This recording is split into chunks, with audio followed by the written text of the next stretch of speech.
Hi guys, I'm Benjamin Bergeron. I'm Molly's older brother. I'm a sophomore at high school at the Central High School. And here's the cool part. When I was in kindergarten, I had Miss Vick as my teacher.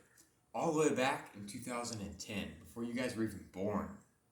So today I'm going to be reading Once Upon a Cool Motorcycle Dude by O'Malley, Hayer, and Goto. Okay, here we go. For our library project, we were supposed to tell you our favorite fairy tale, but we couldn't agree on which one was the best, so we just made one up. I'll begin the story. My beginning was better, but go ahead. Once upon a time, in a castle on a hill, there lived a beautiful princess named Princess Tenderheart. Every day, Princess Tenderheart would play with her 8 beautiful ponies. She named them Jasmine, Nimble, Sophie and Polly, and Penny and Sunny and Monica. And her favorite pony of all was called Buttercup. Please don't call him Buttercup. Call him Ralph or something. One night, a terrible thing happened. A giant came and stole away poor little Jasmine.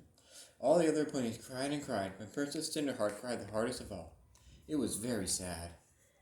The very next night, the giant came back and took Nimble and Sophie. Princess Cinderheart cried all day and refused to eat. Oh, please, get a grip, princess. Her father, the king, hired all the princes he could find to protect the ponies, but night after night, another pony was stolen away. The poor princess just sat in her room and turned straw into gold thread. She cried and cried and cried. When only Buttercup was left, Princess Tenderheart thought her heart was going to break. Oh, who would protect Buttercup?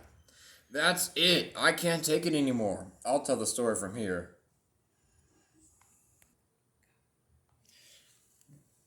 One day, this really cool muscle dude rides up to the castle on his motorcycle.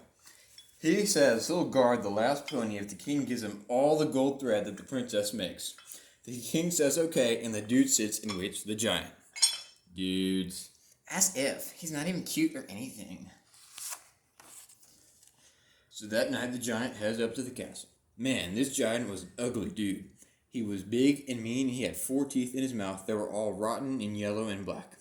And his breath smelled like stinky, rotten, moldy, wet feet. That's just gross.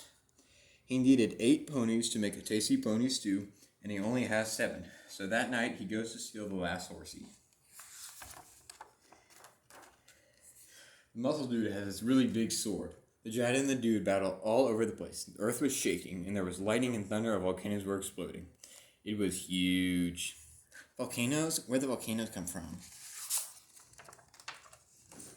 Night after night, the giant comes back, but the dude beats him. Night after night, the princess makes gold thread and gives it to the dude. He gets really rich. The end. That's it? The princess just sits around making gold thread? Yep. I don't think so. I'll tell you what happened, Bubba. Go.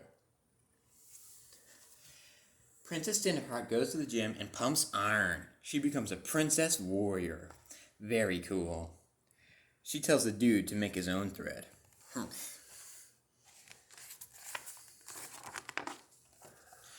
So that night, the princess has this huge and tremendous battle. The giant runs back to his cave.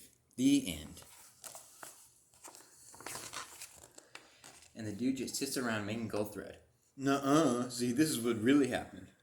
The dude makes this really cool blanket out of the gold thread, and when he puts it over his head, he turns invisible. Then he goes to rescue the ponies. You can't see me. You can't see me. You can't see us. The princess goes with him. Fine. The dude and the princess get into this big fight over who gets to free the ponies. The giant hears voices and gets so scared he jumps off the cliff. Cool. So the princess and the prince fall in love. Who said he was a prince? And what's this stuff about love? And they get married on a beautiful spring day, and then they have a baby. It was a beautiful baby girl. Nuh-uh. It was a boy. It was a girl. The end.